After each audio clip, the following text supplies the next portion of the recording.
हाँ तो बेटा सोलिनॉइड हमने पढ़ लिया। सोलिनॉइड के अगर आप थोड़े बहुत हैं ये भी देखना चाहते हो एप्लीकेशंस क्या हैं, तो जैसे इलेक्ट्रोमैग्नेट में यूज़ करते हैं, स्कूल में जो बेल बजती है इलेक्ट्रिक बेल जो होती है, रिलेज में यूज़ करते हैं, मोटर्स में यूज़ करते हैं।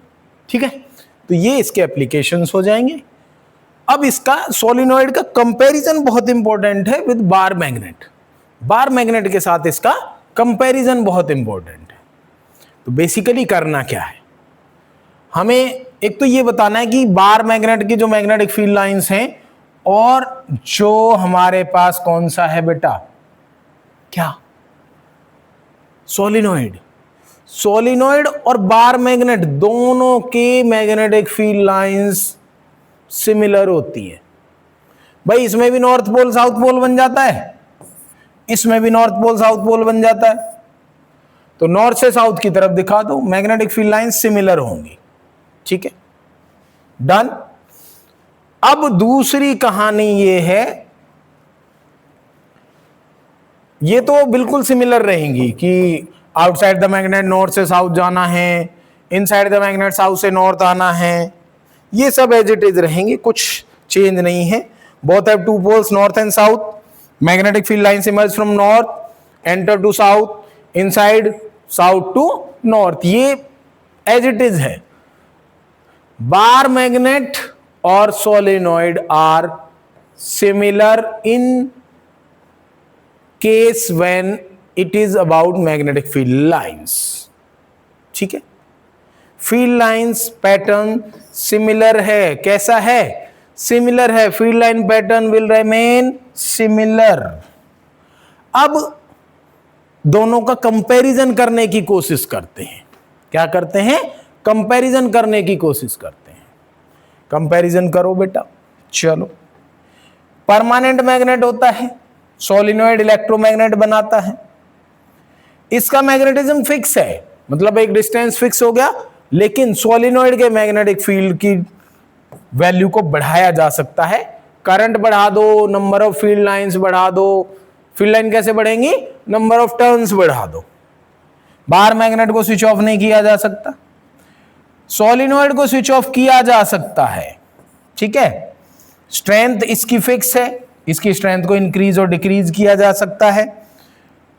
फाउंड इन नेचर और मेड आर्टिफिशियली, मतलब बना सकते हैं दोनों तरीके से, नेचुरली भी मिलता है और बनाया भी जा सकता है। ये 100% solenoid is 100% artificial in nature. अब सोलिनॉइड के केस में पोल की डायरेक्शन पहचानने का एक और तरीका है बेटा। क्या तरीका है, हमें क्या करना है, curl finger direction of current, मतलब ये जो कर्ल ऐसे पकड़ो, ऐसे, ये डायरेक्शन ऑफ करंट को रिप्रेजेंट करेंगी। किसको रिप्रेजेंट करेंगी, डायरेक्शन ऑफ करंट को। ठीक है, ऐसे डायरेक्शन ऑफ करंट, मतलब अगर करंट को ऐसे ऐसे ऐसे ऐसे जा रहा है ना, तो ये करंट को डायरेक्शन ऑफ करंट, इसको फिंगर्स को डायरेक्शन ऑफ करंट में कर दो, तो ये सामने वाला नॉर्थ पोल हो जाएगा। मैंने बताया था ना, बताया था, क्या बताया था, जल्दी बताओ, कि जिस तरफ नेगेटिव टर्मिनल हो उधर नॉर्थ मान लो तुम, तो अपने आप काम हो जाएगा। राइट, चलिए अब आता है हमारा इस चैप्टर का मैग्नेटिक फील्ड के बाद का पार्ट, मैग्नेटिक फील्ड वाला पोर्शन ऑल ओवर। यहां पे है डायरेक्ट करंट, बहुत फंडामेंटल चीजें हमें पढ़नी है। देखो, एक तो इसका ग्राफ पढ़ लो बेटा। ग्राफ में यहां पे ये करंट है और यहां पे टाइम है। करंट और टाइम ग्राफ जो होता है, मतलब इसकी वैल्यू फिक्स है करंट की, no change. Straight line graph होता है, आइडियल ग्राफ होगा तो, आइडियल डीसी है तो, एक तो ये ग्राफ याद रखो। और ऐसे भी हो ना बेटा, ऊपर ऊपर ऐसे हो, ऐसे, ये भी डीसी को रिप्रेजेंट कर रहा है। यूं परेशान मत हो ना कि सर ये तो डायरेक्शन, इसका मैग्नीट्यूड बदल रहा है। ये फ्लक्चुएटिंग डीसी होता है बेटा। कैसा डीसी होता है, फ्लक्चुएटिंग डीसी। ऐसा भी हो सकता है, ऐसा, या फिर ऐसा, विच मीन्स बस डायरेक्शन नेगेटिव में नहीं जानी चाहिए, डायरेक्शन पॉजिटिव में ही रहेगी, है ना, फिक्स है, ऊपर ऊपर ही रहेगी।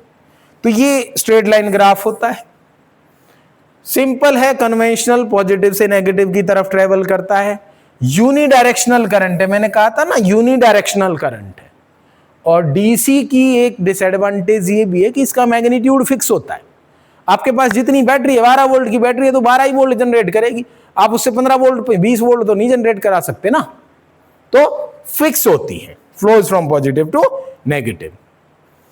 देख लो कौन कौन जनरेट करता है, सेल्स हैं, बैटरीज हैं, सोलर सेल हैं, पावर बैंक हैं, ये सब डीसी के एग्जांपल्स हैं। एप्लीकेशंस में क्या है, टॉर्च में यूज कर रहे हैं, मोबाइल में यूज कर रहे हैं, रिमोट में यूज कर रहे हैं, इलेक्ट्रिक टॉयज में यूज कर रहे हैं। इसके कंपैरिजन में एसी क्या करता है, एसी की डायरेक्शन चेंज होती है बेटा, ये ऊपर से नीचे ऐसे जाता है, पॉजिटिव में भी उतना ही, नेगेटिव में भी उतना ही। और अगर एक ही साइकिल का एवरेज लोगे तो 0 आ जाएगा। एसी में क्या होगा, नेक्स्ट स्लाइड एसी की है, तो ये ऊपर से नीचे जाता है ऐसे ऐसे, positive negative, positive negative, positive negative. तो क्या होगा, एक साइकिल का पूरे का एवरेज अगर निकालोगे तो कैसा आ जाएगा, 0 आ जाएगा, पॉजिटिव नेगेटिव से कैंसिल आउट हो जाएगा। ठीक है, electric current that changes direction periodically, magnitude continuously. AC changes its magnitude continuously, direction periodically. Magnitude लगातार चेंज हो रहा है बेटा, मैग्नीट्यूड लगातार चेंज हो रहा है, किसका, AC का, और डायरेक्शन एक फिक्स पीरियड के बाद चेंज हो रही है। मैग्नीट्यूड देखो यहां पे बढ़ा बढ़ा बढ़ा बढ़ा बढ़ा मैक्सिमम हो गया, फिर घटा घटा घटा घटा 0 हो गया, नील हो गया, फिर से नेगेटिव में चला गया, बढ़ा बढ़ा बढ़ा बढ़ा, फिर घटा घटा घटा, ऐसे बढ़ता रहता है, घटता रहता है। Magnitude changes continuously but direction changes periodically, एक फिक्स टाइम इंटरवल के बाद डायरेक्शन बदल जाती है। इंडिया में जो अल्टरनेटिंग करंट हम यूज कर रहे हैं उसकी फ्रीक्वेंसी है 50 हर्ट्ज, मतलब एक सेकंड में 50 बार डायरेक्शन बदल रहा है, वो फिक्स पीरियड है। कितनी बार बदल रहा है, 50 बार। अमेरिका में 60 है बेटा, याद रखना, अमेरिका में कितना है, 60 है। कैसे जनरेट होगा, देखो, changes direction periodically, magnitude varies with time, average value 1 cycle is 0, produce by AC generator, home और इंडस्ट्रीज में यूज करते हैं। डायरेक्ट करंट से क्या है, flows only in one direction, magnitude is constant, average value is non zero, produce by cell और battery, used in batteries और electronics. ठीक है, in India AC supply frequency मैंने बता दिया कितनी है, 50 हर्ट्ज है। कितने हर्ट्ज है, 50 हर्ट्ज है। अब एक और टॉपिक है, advantages of AC over DC. बहुत सिंपल है, देखो यहां पे मैंने पावर स्टेशन से आपके घर तक पहुंचने का एक तरीका बताया है कि पावर स्टेशन से जनरेट होगा क्या, स्टीम, स्टीम से चलेगा जनरेटर, जनरेटर से ट्रांसफार्मर पे जाएंगे, ट्रांसफार्मर इसको स्टेप अप करेगा हाई वोल्टेज तक, 765 किलोवाट तक, किलो वोल्ट तक, सॉरी 765 किलो वोल्ट तक। ठीक है, चलिए उसके बाद घरों में जब आती है तो 230 वोल्ट करके देते हैं ना हमें स्टेप डाउन ट्रांसफार्मर से, यहां पे स्टेप अप किया, यहां स्टेप डाउन किया। अब ये हम स्टेप अप कर रहे हैं, स्टेप डाउन कर रहे हैं, फिक्स पे क्यों नहीं भेज रहे, उसका कारण यहां है बेटा, पावर लॉस। अगर कम वोल्टेज पे ट्रांसफर करेंगे ना, ट्रांसमिशन करेंगे, तो हीट लॉसेस ज्यादा होंगे। हीट लॉसेस को कम करने के लिए पहले हम इसको स्टेप अप करते हैं, ट्रांसमिट कर लेते हैं, फिर घरों के लिए इसको 220-230 वोल्ट तक आपके घरों में पहुंचा दिया जाता है। तो इसमें एडवांटेजेस ऑफ एसी कहां है, देखो बेटा, एडवांटेज ऑफ एसी सबसे पहला यही है कि it's transmission is much easier as compare to DC. इसको एक जगह से दूसरी जगह ले जाना आसान है बाय स्टेपिंग अप, इसको स्टेप अप करके दूसरी जगह आसानी से पहुंचाया जा सकता है।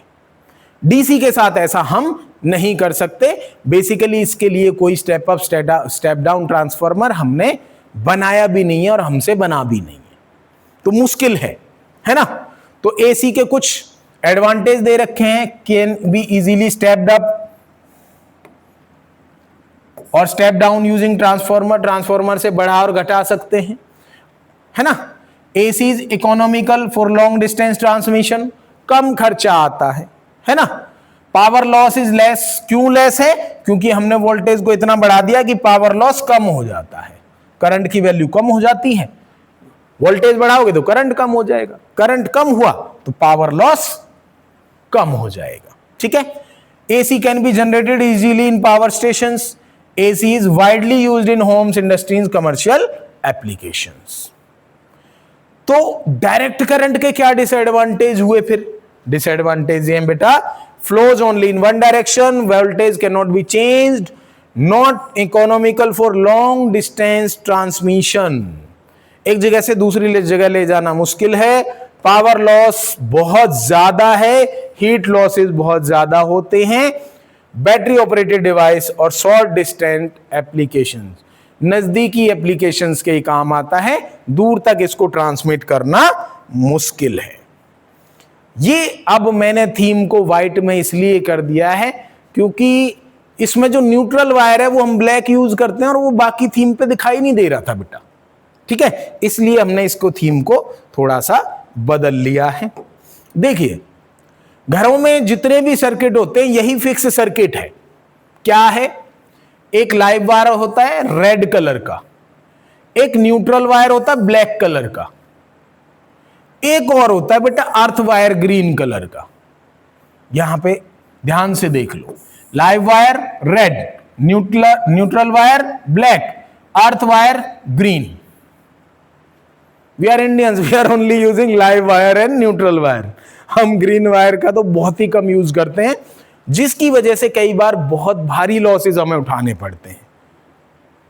Green wire is as important as is your black and red wire. क्यों?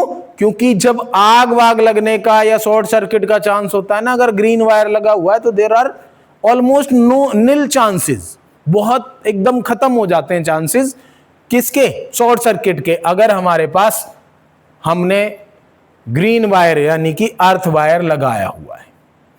अगर देखोगे तो अर्थ के साथ यहां पे इलेक्ट्रोड लगा रखी है, अर्थ के साथ इसको जोड़ा हुआ है। बेसिकली यहां पे अर्थ में हम क्या करते हैं, एक बड़ी सी प्लेट, आयरन प्लेट यहां पे दबा देते हैं और इसके साथ एक वायर अटैच कर देते हैं, ये अर्थ वायर को रिप्रेजेंट करता है। In case there is large amount of current flowing through the circuit, वो सारा अर्थ में समा जाएगा और हैवी जो अप्लायंसेस हैं उनको लॉसेस नहीं होंगे, लॉस होने का चांस कम है। ये तो हो गया ग्रीन वायर का काम। ग्रीन वायर किस लिए यूज होती है? ग्रीन वायर शॉर्ट सर्किट से अवॉइड करने के लिए जनरली यूज होती है। Large amount of current flow होगा तो चार्ज जो है वो फ्लो कर जाएगा, कहां चला जाएगा? अर्थ में चला जाएगा। तो क्या कर रहा है? इलेक्ट्रिक शॉक को प्रिवेंट कर रहा है अर्थ वायर, ठीक है।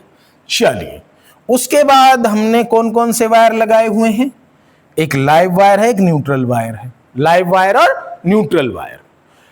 अब ये जो लाइव वायर है ना बेटा, देखो ये मीटर में आया, इस मीटर से हमने मेन फ्यूज में दिया, फिर मेन स्विच में दिया और यहां से डिस्ट्रीब्यूशन यूनिट में, एमसीबी बोलते हैं, और यहीं से सारे अप्लायंसेस में लाइव वायर देखो हमने सीधा सीधा जोड़ दिया, यहां से डायरेक्ट सब में जोड़ दिया है, सब में, सबके साथ। सारे अप्लायंसेस पैरेलल में लगाने होते हैं। पहली बात तो डोमेस्टिक सर्किट में सारे कैसे होंगे? पैरेलल में होंगे, ठीक है। अब इंडिविजुअली सबको अलग अलग ब्लैक वायर से जोड़ेंगे। इसके साथ एक ब्लैक वायर जोड़ दिया, एक ग्रीन वायर भी जोड़ दिया। ग्रीन वायर होता है अर्थ वायर के लिए, ठीक है। तो इसके साथ भी एक ब्लैक वायर, फिर green wire, black wire, green wire, black wire, green wire, black wire, green wire. तो सबके साथ लाइव वायर सब में कॉमन है और इसको हम अलग से दे रहे हैं। न्यूट्रल वायर को ब्लैक कर रहे हैं, ग्रीन वायर को, ये जो अर्थ वायर है इसको ग्रीन, है ना। इंडिविजुअल जोड़ा हुआ, सबके साथ अपना अपना स्विच जोड़ा हुआ है, अलग से बंद कर सकते हैं, अलग से चला सकते हैं, सेपरेट, ठीक है, तो ये आपका डोमेस्टिक इलेक्ट्रिक सर्किट है। घरों में पैरेलल में सर्किट यूज करते हैं। लाइव वायर रेड होता है, ब्लैक वायर न्यूट्रल होता है, अर्थ वायर ग्रीन होता है। आपको ये मैं शेयर कर दूंगा तो समस्या नहीं होगी, आप देख के इसको आराम से बैठ के शांति से बनाएं। Still there is any confusion you can comment और you can directly contact me. तुम लोग मुझे डायरेक्ट कॉन्टैक्ट भी कर सकते हो कि सर हमें ये समस्या हो रही है। ठीक है, चलिए उसके बाद जब डोमेस्टिक सर्किट होंगे तो अभी अभी हमने बात की थी शॉर्ट सर्किट की, तो शॉर्ट सर्किट भी होगा। अब शॉर्ट सर्किट है क्या? शॉर्ट सर्किट एक कंडीशन है जहां पे मान लो वायर बहुत गर्म हो गई, इंसुलेशन हट गया, ऊपर से वो प्लास्टिक हट गई और ऐसे न्यूट्रल वायर के साथ जुड़ गई, तो न्यूट्रल वायर और लाइव वायर एक दूसरे को टच कर जाए, live wire touches the neutral wire directly, तो स्पार्क ओवरहीटिंग होगी। इसी को शॉर्ट सर्किट कंडीशन कहते हैं। तो शॉर्ट सर्किट कंडीशन क्या है? When live wire touches the neutral wire directly, a large amount of excess amount of current flows through the circuit, which is called short circuit. Very large current flow through the wires, wire gets overheated, may melt, fire can occur, appliances may get damaged. तो क्यों dangerous है? पहले तो short circuit क्या है? Live और neutral wire एक दूसरे के डायरेक्ट कॉन्टैक्ट में आ रहे हैं, इसी को शॉर्ट सर्किट कहते हैं। भूलना नहीं बेटा। डेंजरस क्यों है? एक्सेसिव करंट फ्लो हो रहा है, वायर ओवरहीट हो जाते हैं, कॉज फायर हैजर्ड्स, आग लग सकती है, घरों में आग लग जाती है। कई बार आप लोगों ने सुना होगा कि शॉर्ट सर्किट की वजह से फैक्ट्री में आग लग गई, इतने लोगों की जान चली गई, या इतने लाखों का करोड़ों का सामान जल गया, राइट? तो ये होता है किसकी वजह से? शॉर्ट सर्किट की वजह से। तो अब शॉर्ट सर्किट से बचने का तरीका क्या है? फ्यूज यूज कर सकते हैं बेटा, आजकल एमसीबी यूज करते हैं हम। एमसीबी का काम क्या है? जैसे ही जरूरत से ज्यादा करंट आएगा ट्रिप कर जाएगी, ट्रिप कर जाएगी। ट्रिप करने का मतलब है डाउन हो जाएगी, है ना? डाउन हो जाएगी तो आगे का करंट फ्लो होना ही बंद हो जाएगा। जैसे ही कहीं शॉर्ट सर्किट की कंडीशन बनती है तो एमसीबीज बचा लेती हैं। आजकल एमसीबीज हो गई हैं, पहले फ्यूज होता था। फ्यूज में एक वायर होता है ना? इस वायर से क्या होगा? जैसे ही एक्सेसिव करंट फ्लो होगा, मतलब शॉर्ट सर्किट की कंडीशन आई, एक्सेसिव करंट फ्लो हुआ, ये हीट से इसका वायर जल जाता है और आगे करंट को जाने ही नहीं देता, पूरे सर्किट को ही ब्रेक कर देता है। तो पहले हम इसको चौकीदार भी बोलते थे, है ना? चौकीदार बोलते थे हमारे घर का। किसको? शॉर्ट, ये तुम्हारे फ्यूज को क्या बोलते थे? चौकीदार बोलते थे। क्यों बोलते थे? क्योंकि जैसे ही घर में शॉर्ट सर्किट की कंडीशन बनती थी तो ये शॉर्ट सर्किट के टाइम पे जल जाता था और हमारे सारे अप्लायंसेस बच जाते थे। ठीक है, तो ये आपका शॉर्ट सर्किट है। तो डेफिनेशन भूलना नहीं बेटा। When live wire and neutral wire come into direct contact causing sudden large current flow, it is called short circuit. Can be avoided by using MCBs and fuse. Losses मैं बता चुका हूं, इससे क्या लॉस हो सकते हैं। एक और प्रॉब्लम है जिसको हम बोलते हैं बेटा ओवरलोडिंग। हम इंडियंस हैं, सबसे ज्यादा हम ही करते हैं बेटा। ये देखो यहां पे आप और हम सब करते हैं। ये रेड कलर कर लेता हूं ताकि आपको दिखाई दे, बाद में हटा दूंगा इसको रेड को क्योंकि आपको जरूरत पड़ेगी। लाइव वायर भी रेड है ना हमारा। तो क्या किया है? एक ही बोर्ड में सारे अप्लायंस जोड़ दिए, एसी बीसी से जोड़ दिया, है ना? फ्रिज बीसी से जोड़ दिया, वॉशिंग मशीन भी यहीं जोड़ दी, ओवन भी यहीं जोड़ दिया और यहीं से प्रेस करने लग गए। यहीं पे टोस्टर लगा दिया, यहीं पे हीटर लगा दिया। ओवरलोड तो होगा ही ना। तो ओवरलोड होने से हीटिंग ऑफ वायर्स हो जाती है। क्या हो जाती है बेटा? हीटिंग ऑफ वायर्स हो जाती है। रिस्क ऑफ फायर फिर से वही शॉर्ट सर्किट वाली कंडीशन हो जाएगी। कौन सी कंडीशन हो जाएगी? शॉर्ट सर्किट की कंडीशन हो जाएगी। तो ओवरलोडिंग क्या है? Overloading occurs when excessive current flows through a circuit due to connecting many appliances simultaneously. देखो शॉर्ट सर्किट में भी एक्सेसिव करंट फ्लो हो रहा था, लेकिन वहां पे क्या हो रहा था, लाइव वायर न्यूट्रल वायर को टच कर रही थी, तब एक्सेसिव करंट जनरेट हो रहा था। लेकिन यहां पे हम ऐसा करने के लिए उसको मजबूर कर रहे हैं, हमने जरूरत से ज्यादा अप्लायंसेस लगा दिए, ओवरहीटिंग हो गई और वही शॉर्ट सर्किट जैसी कंडीशन हो जाएगी और लार्ज करंट फ्लो शुरू हो जाएगा। होना क्या चाहिए, इंडिविजुअल स्विच में एक इंडिविजुअल ही हमें अप्लायंस को यूज करना चाहिए। हम करते क्या है, एक पे ही बहुत सारे अप्लायंसेस को यूज कर देते हैं, एक्सेसिव करंट फ्लो होता है क्योंकि सबको करंट की जरूरत है, वो भी अपना करंट मांग लेगा, वो भी अपना मांग लेगा, तो excessive current flows through the circuit और ओवरहीटिंग होगी, मे कॉज फायर। ठीक है, अवॉइड कैसे किया जा सकता है, अवॉइड किया जा सकता है, फ्यूज लगाया जा सकता है ना, एमसीबीज लगाई जा सकती हैं, सेफ्टी टिप्स दे रखी हैं। एक तो सबसे पहले यही करो कि अप्लायंसेस एक स्विच में बहुत ज्यादा लगाओ ही मत। डैमेज्ड वायर्स और प्लग नहीं यूज करने चाहिए, फ्यूज और एमसीबी यूज करने चाहिए, जब जरूरत नहीं है तो स्विच ऑफ करना चाहिए। लेकिन हम नहीं सुधरते हैं बेटा, है ना। चलिए, regularly check your electrical circuits, बार बार चेक करते भी रहना चाहिए, ऐसा ना हो कि हमारा ध्यान नहीं गया और किसी ने बहुत सारे डिवाइसेस एक ही जगह से यूज कर दिए। इफेक्ट क्या है, एक्सेसिव करंट फ्लो होगा, वायर ओवर हीट होंगी, इंसुलेशन मेल्ट हो जाएगा, शॉर्ट सर्किट होगा, आग लग जाएगी, अप्लायंसेस में get damaged, overloading is dangerous and may cause fire.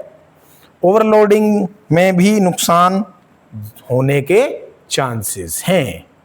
तो ओवरलोडिंग से बचने के लिए क्या यूज करेंगे, फ्यूज यूज करेंगे बेटा, है ना। Electric fuse protects appliances and circuits from excessive current. इसकी जो वायर बनी होती है ना बेटा, इस वायर की खासियत है कि मतलब अगर एक लिमिट से ज्यादा, जैसे मान लो 5 एम्पियर अलाउड कर रखा है, 5 एम्पियर से जैसे ही ज्यादा करंट फ्लो होगा ये वायर मेल्ट कर जाएगी और सारा सर्किट ब्रेक हो जाएगा, अप्लायंसेस हमारे जलने से बच जाएंगे। तो fuse prevent damage to appliances, fuse protects from short circuit, और ओवरलोडिंग में भी अगर मान लो इन केस में ओवरलोडिंग में भी आग लगने से बचाता है। फ्यूज वायर का मेल्टिंग पॉइंट लो होना चाहिए, ऐसा ना हो कि एक मोटा सा तार लिया फ्यूज में जोड़ दिया तो फिर क्या फायदा हुआ, है ना। Always use correct rating fuse, never use a fuse of higher rating, बहुत ज्यादा रेटिंग का हमें डिवाइस नहीं यूज करना चाहिए। तो फ्यूज कार्ट्रेज फ्यूज होते हैं, ये वाले आपने देखे हो तो इन्वर्टर में लगे होते हैं। रिवायरेबल, अगर वायर जल गया है तो दोबारा से वायर लगाया जा सकता है। और आजकल मॉडर्न रिप्लेसमेंट है MCB, automatically trips during overloading, short circuit can be reversed, reset. तो आजकल तो एमसीबीज हम जनरली यूज कर रहे हैं, फिर भी हमारे पास ये types of fuse, rewirable uses जो है फिर भी बहुत सारी जगह हमारे ट्रांसफॉर्मर्स के आसपास में लगे देखता हूं, वो ऐसे खींचने के लिए लगे हुए होते हैं। सो ये आपका हो गया electric fuse. Coming to the end of the topic, ये है बेटा चैनल का नाम फिजिक्स विजय कोड। चैनल को सब्सक्राइब कर लें, वीडियोस को शेयर करें, लाइक करें, कमेंट्स करें और ऐसे ही सपोर्ट करते रहें ताकि हम आपके लिए डेली अच्छे से अच्छे वीडियोस और अच्छे से अच्छा कंटेंट क्रिएट करते रहें। Thank you, have a nice day.